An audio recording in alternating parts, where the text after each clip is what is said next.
তো আজকে বুদ্ধ পূর্ণিমা আর বৃহস্পতিবার দুটো দিনটা কিন্তু খুব সুন্দর। আর বুদ্ধদেব তো শান্তির প্রতীক, সবাই জানো। তো বুদ্ধ পূর্ণিমাটা আমি খুব সহজ সরলভাবে অনেকটা দেরিতে এবং তাড়াতাড়িভাবে পুজোটা সম্পন্ন করেছি। Good evening everyone, welcome back to my channel. Welcome ঘুরতে ঘোরাতে, আমি মহা। আমার একটি নতুন ব্লগে সকল বন্ধুদের জানাই ওয়েলকাম। কেমন আছো তোমরা সবাই? আশা করি যে যেখানে আছে সবাই সুস্থ আছো, ভালো আছো, ভোলানাথের কৃপায়। তো আমরাও বেশ ভালো আছি। তো আমি আজকে বুদ্ধ পূর্ণিমা, তো তোমরা সবাই জানো আমার সকল বন্ধুদের বুদ্ধ পূর্ণিমার অনেক অনেক শুভেচ্ছা। তো অ্যাকচুয়ালি কি বলো তো, আজকে আমি একটু কাজে বেরিয়েছিলাম, কাজ থেকে এসে আমি অনেকটা দেরিতেই পুজো দিয়েছি বাড়িতে। তো আর তোমাদের কাছে সকাল থেকে আসা হয়নি, আর ব্লগটা যার জন্য আমি সন্ধ্যা থেকে শুরু করেছি।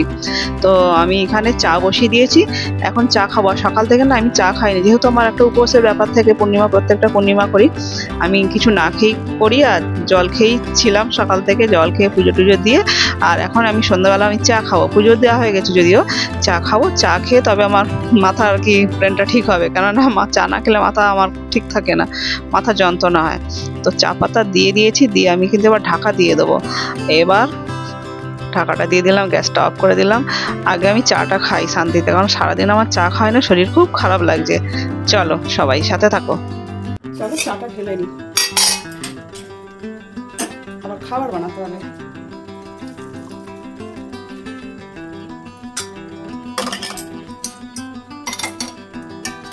আর কি বলতো, আমি না আজকে সারাদিন চা খাইনি, কেন বলো তো, পুজো দিয়েছি তো অনেকটা, উপোস করে কাজ ছিল, কাজ থেকে এসে পুজো দিয়েছি, অনেকটা বেলা হয়েছে পুজো দিতে আমার আজকে। তারপর কি বলতো, আমি আজকে আর চা ফা খাইনি। আর জানো তো, সকালবেলা ঘুম থেকে উঠে এক কাপ চা না খেলে আমার চলে না, দিনটাই আমার শুরু হয় না। তো আজকে আমার দিনটা সত্যি ভগবানের আশীর্বাদে ভালো আছে, তবে মাথা যন্ত্রণা হচ্ছে, চাটা খেলে তো মাথা যন্ত্রণা আমার কমবে। চলো চা আমার হয়ে গেছে, চাটা কিন্তু আর দুটো,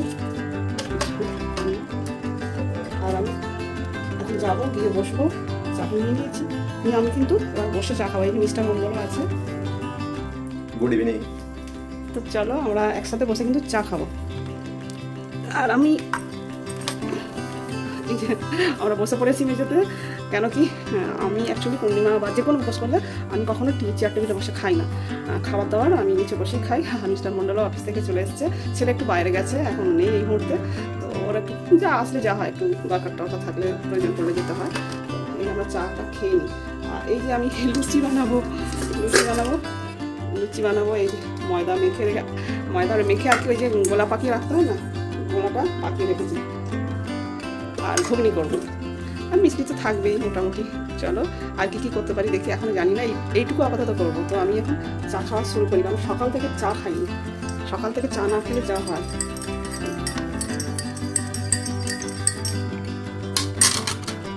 চলো আমরা এটাকে রোজ খাই, শুরু করলাম। হ্যাঁ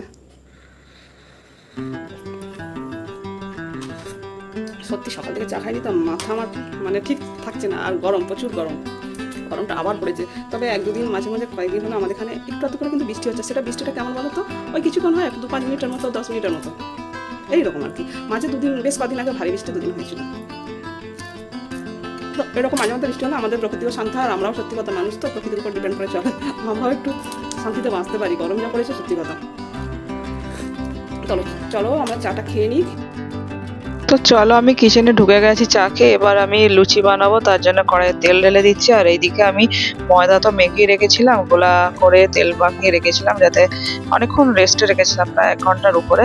এবার আমি বেশ কিছু লুচি বেলে নিচ্ছি। আর তেল মাখিয়ে রাখলে কি হয়, ঢাকা দিয়ে রেস্টে রাখলে বেশ লুচিগুলো সুন্দর করে ফোলে। আর আমি এইভাবে একা হাতে যেহেতু করি, এইভাবে আগে মেখে টেকে রেখে রেস্টে রেখে তারপরে কিছু কিছু করে লুচি বেলে নিই, আর কিছু কিছু করে ভাজতে থাকি। তো চলো আমার কিছু লুচি আগে বেলে নিয়ে তারপরে আস্তে আস্তে ভাজবো একটা একটা করে।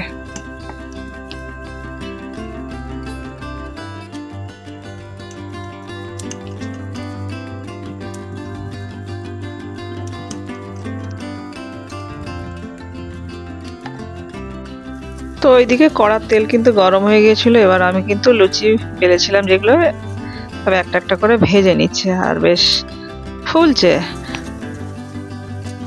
দেখছো কলা ব্যাঙের মতো কি সুন্দর ফুলছে। আর লুচি ফুললে দেখতে কি ভালো লাগে না। আর ফুলকো ফুলকো লুচি সত্যি সব থেকে বড় কথা, খাওয়ার থেকে দেখতে বেশি ভালো লাগে। খাওয়াটা তো পেটের খিদা, কিন্তু যে কোনো জিনিস বানালে মনটা সত্যিই ভালো লাগে। তো দেখো আমি কিন্তু যে লুচিগুলো ভাজছি না, প্রত্যেকটা কি সুন্দর ফুলছে না। আর আমি উপোস করলে সবসময় চেষ্টা করি লুচি বা পরোটা খেতে। আর আজকে দেখো বানাতে বানাতে কিন্তু আমার সবটাই প্রায় হয়ে এসেছে। আর পরোটাটা খেলে কি হয়, ডোবা তেল হয়। যেহেতু মিস্টার মন্ডল বললো কি লুচি করো, তো লুচি করছি। আর সাধারণত লুচি পরোটাই খাওয়া হয়, আর মুড়ি তো একদমই নয়, আর অন্ন তো একদমই বারণ, যেহেতু মুড়িটা অন্নের মধ্যেই ধরে। তো এইভাবে কিন্তু লুচিগুলো আমি সব করে নেব। আর গরম যা পড়েছে না, গ্যাসের কাছে সত্যি বেশিক্ষণ থাকা যায় না, সাংঘাতিক গরম।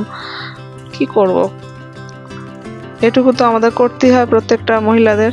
কিচেনে ঢুকতেই হবে আর খাবার বানাতেই হবে। কম বেশি সবাই ঢোকে আর সবাই রান্না করে, পার্থক্য শুধু কম বেশির। আর আরেকটা কথা কি বলি বলো তো, যেহেতু উপোসের ব্যাপার না, কোনো ভাজা পোড়া তোমরা খাবে না, রুটি বিশেষ করে খেতে নেই, একদমই রুটি পুড়িয়ে বা খেতে নেই। দেখো আমার লুচি একদম রেডি, একদম কমপ্লিট হয়ে গেছে লুচি ভাজা।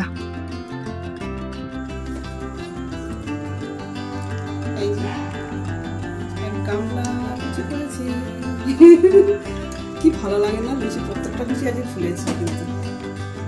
তো এবার আমি কিন্তু ঘুগনি করব। মটরটা ধুয়ে নিয়েছি, কুকারে সিটি দেব। আর আমি এটা খুব সকালে ভিজিয়ে দিয়েছিলাম আর সন্ধ্যাবেলা করছি।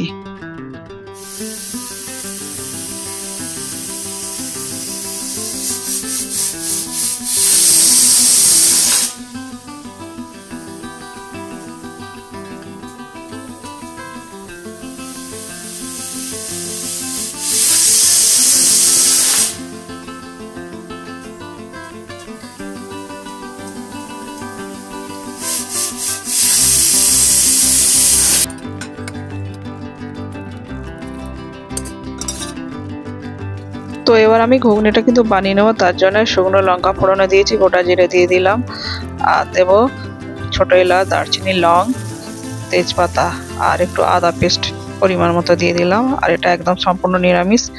আর গোটা জিরে তো দিয়েছি, জিরে গুঁড়ো দিয়ে দিলাম, হলুদ গুঁড়ো দিয়ে দিলাম, এবার টমেটো কুচি দিয়ে দিলাম, দিয়ে এটাকে কষবো একটু ভালো করে। আর শেষে একটু কাশ্মীরি রেড চিলি দিয়ে দিলাম, দিয়ে আলু সিদ্ধ, একটা আলু দিচ্ছি মটরের ঘুগনিতে, দিলে ভালো লাগে খেতে। আলুটা দিয়ে কিন্তু একটু ফ্রাই করে নিলাম মশলার সাথে। এবার সিদ্ধ করা মটরগুলো সব দিয়ে দেবো, দিয়ে ভালোভাবে এটা কিন্তু কষবো। সব কিছু মশলা দিয়ে কিন্তু আমার কষা হয়ে গেছে। আর মটর সিদ্ধ জলটা কিন্তু আমি ঢেলে দিলাম শেষে।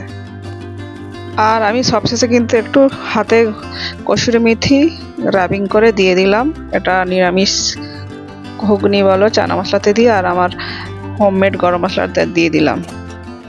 তো দারুণ স্বাদের কিন্তু আমার নিরামিষ ঘুগনি রেডি। করা হয়ে গেছে আর এদিকে খাওয়া দাওয়া কমপ্লিট।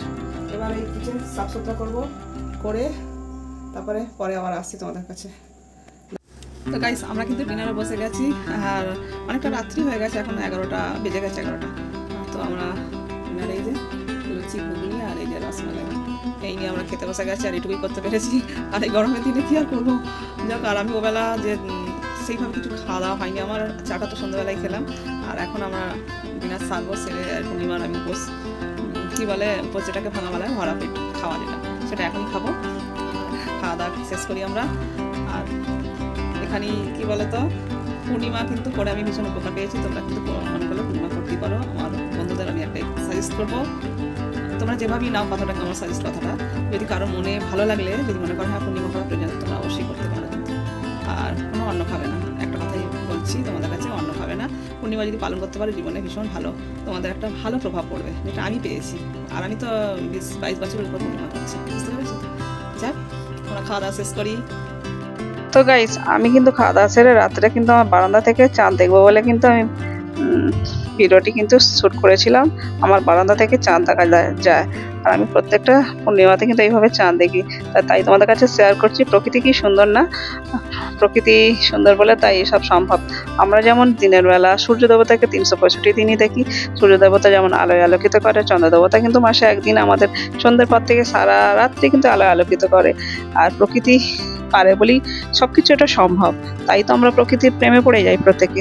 যাক, ভিডিওটি এখানেই এন্ড করছি। আমার ভিডিও যদি তোমাদের ভালো লাগে প্লিজ একটা like, comment, share and subscribe করে আমার পাশে থাকা বেল বাটনটি অবশ্যই অল করো। আমি যখন নতুন ভিডিও নিয়ে আসবো সবার আগে আসবে তোমাদের কাছে নোটিফিকেশন। যে যেখানে আছে সবাই সুস্থ থেকো, ভালো থেকো, ভালো না থেকো। Love you all, take care, good night, tata. পরবর্তীতে দেখা হচ্ছে নেক্সট ভিডিওতে।